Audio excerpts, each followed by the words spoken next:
I think that a lot of people, when they think about becoming a real estate agent, that most people are coming from a job.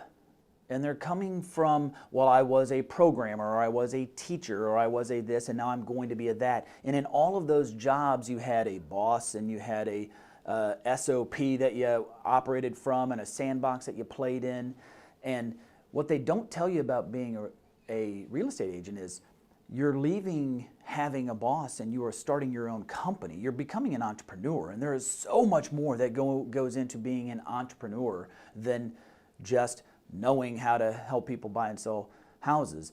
There's cash flow and marketing and finance and operations, and you got to have a team around you and a structure around you, and so there's payroll. Like, being a real estate agent today, and I say today, really in perpetuity it has been, and going forward I foresee it at most companies, is you're leaving a job and becoming self-employed. Now, what don't they tell you inside of being a realtor that you wish you would have known? Well, that probably has a slightly different answer. Just like any business owner, you don't have one boss. You have, if you're good at this, shit, you're going to have thousands of bosses over your career. And at any point in time, you're probably going to have 5 or 6 bosses. You know what a boss does?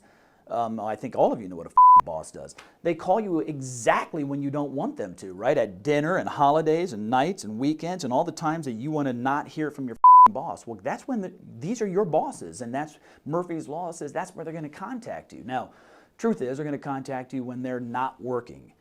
Well, when they're not working tends to be nights and weekends and holidays, and, well, when you actually probably don't necessarily want them to contact you. And so leaving whatever job you're in and becoming a real estate agent and thinking to yourself, well, I'm going to not have a boss, that is such a fallacy. If you don't have a boss, you're going to go bankrupt.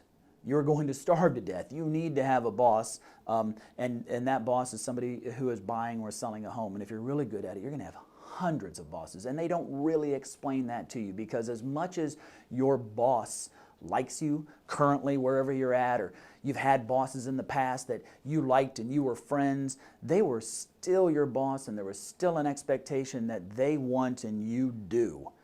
And you're now opening a business where your entire product is you doing for bosses. And so explaining that to people and really getting it through their heads, that the idea of the confinement of a boss telling you what to do and when to do and how to do is what you're trying to get away from. This may not be the industry for you, because you're going to walk into 5 or 10 or 100 bosses telling you what to do and when to do and how to do exactly when you don't want to.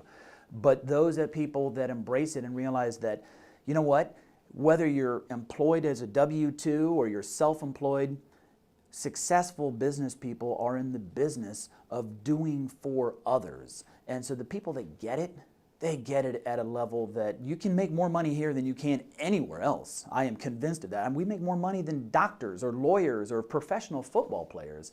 For those people that understand, if my job is to nothing more than subordinate myself and do for others out there, call them bosses, you call them clients or leads or whatever the case may be, but if I subordinate myself and I do more than others, this is a limitless amount of money. I think the disconnect has always been, people think, me leave one boss, come over here, be a realtor, have no bosses.